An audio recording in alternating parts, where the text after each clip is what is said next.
diving into a little bit of blues jazz today, courtesy of another Guthrie Trapp short. Again, we're in standard tuning. Go ahead and grab your guitar and let's get at it. My name is Keith. Welcome back to the channel.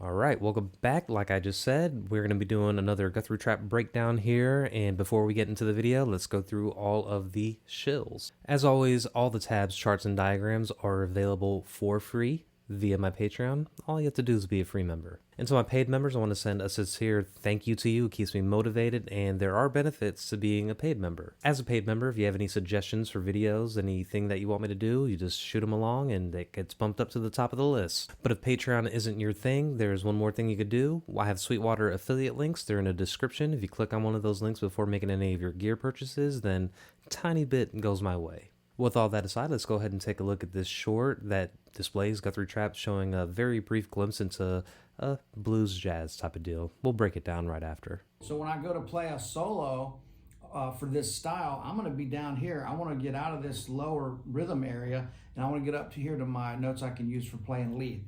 That's the idea. So as soon as you hit that, that really marks D7.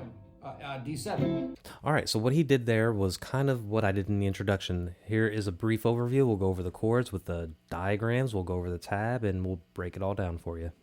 Alright, so here's what he did at a kind of medium tempo.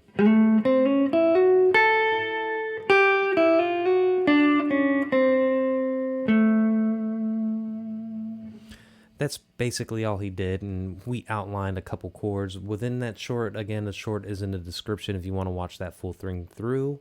So let's break it down from the top. All right, so we're going to be working in sevenths here, and he kind of explains in that video. We're in A7 right here. So this is your typical A7, and that is one way to play it with a full bar chord. And then we have a D7, right? So the D7, another way to play that is right here. Move that up, E7, A, and then back up to the A7.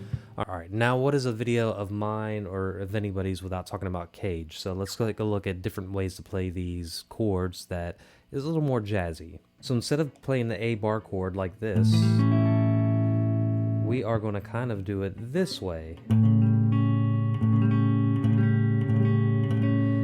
Right? So if we have an A right here, then the G-shaped A is right here, then the E-shaped A is right here. So we're going to take this A and scooch it back up to this G shape. It fits within there, but we're going to be kind of doing it like this instead to hit those key tones, right? The root, and then you have the flat 7th and 3rd in there. That's always a good way to play it. Now, as far as the next chord goes, the D, remember your root is right here, and if your root is here on a D, right, this is the C-shaped D, this is a regular D, right, and then you have the C-shaped D here. In order to do the 7th, we do it just like this. You could even throw in right here the root again. And if you scooch that up by 2 frets, right, that's an E chord, an E7.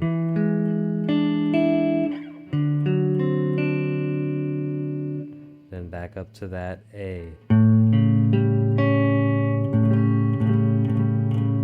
Alright, so let me pause right there. If you're familiar with Tomo Fujita, I watched one of his videos probably like 20 years ago. I don't remember the name of it. Awesome guitar instructor. I believe he was an instructor at Berkeley, and John Mayer was a student of his, something like that. Either way, really good stuff, and he did a kind of practice session in one of his videos that uses these same chords in this format. Here's a quick glimpse of what he did. Alright, so to do that, we have that A7 that I described, and you're going to bounce up and down.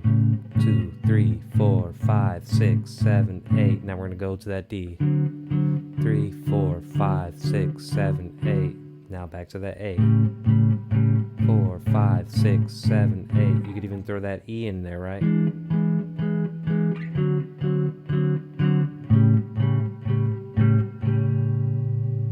Pretty cool, right? And that's what Guthrie Trapp was doing at the beginning of that video. But let's go ahead and go on to the fun part, the tab, the solo, the thing that he was talking about, the thing that you probably came to see. So I'll go ahead and throw the tab up and we'll walk through the whole thing.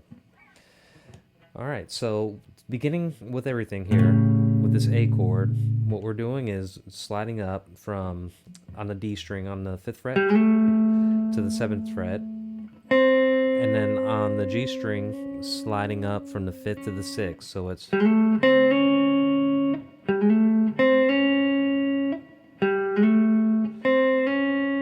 then to the B string 5th fret, then 7th fret, and then hitting that root of that A. So all together is...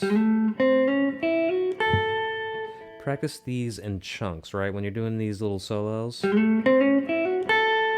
because you have all these little intricate slides. That's one, that's another, then you're gonna have to bounce right back, hammer on, start slow, and then speed up. So that's part of that A chord. Let me redo that. Then we're going back down here, B string, 8th fret, and this is when we get to this D chord, right? The 5th fret, 6, 7. So it's kind of a start there, walk up, and then walk down on a G string from 7, 6, 5.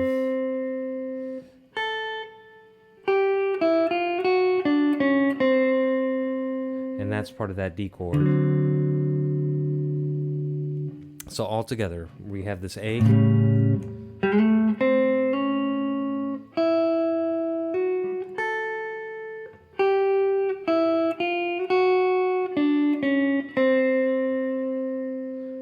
That's the D. And in the video, you notice he's kind of hitting this open D to emphasize it.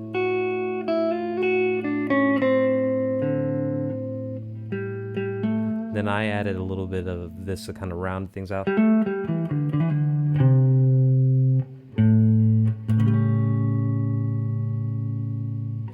It's a really cool lick, and it's a really cool kind of jazzy blues concept that there's a lot to take out of, even just little snippets like that. Basically, we're just targeting what we want in that 7th chord, a dominant 7th, which means a flat 7th. But before I let you go, the main kind of takeaway that I have in a lot of my videos is understanding of caged, and understanding the arpeggios that come in caged and the triads that come in caged, and how to find a dominant 7th, which is a flat 7th, or a major 7th, which is just exposing the regular 7th instead of the root that's right ahead of it. Seems like a word salad. It is a word salad when you put it that way, but unless you take time to kind of think about it and put these in your head, you're never going to know where all these chords are coming from, because we got players like Guthrie Trapp that could just play circles around everybody. It just makes me so jealous. You know, I wish I could play as good as him, but the language he speaks and a lot of these Nashville guys speak are exactly that. It's these technical terms. I don't like to call it musical theory. I kind of like to call it musical vocabulary, because if you understand the vocabulary and how to get there on the fretboard, then that's when the light bulbs hit. So I do have a ton of lessons, but I think some of the main important ones that I have, I kind of linked throughout the video here. Hope you kind of caught wind of that. But basically, it's going through all the caged shapes, understanding the arpeggios and the pentatonic scales and the major scales within those shapes. From there, you could jump off into alternating, you know, let's say a flat 7th to make a dominant 7th, and all that kind of stuff that we talked there. And then you get into more advanced stuff when you talk about suspended, and then you're adding ninths and all that kind of stuff, but we'll just leave that for a future date. In any case, I really do hope that helped, and if it did, please like and subscribe to the channel. If anything, give me a thumbs up. With all that said, I hope you have a wonderful day, and I hope you have fun playing the guitar. That's what it's all about. Talk to you later. Bye. It wasn't a flick. It's kind of just a toss, but it worked.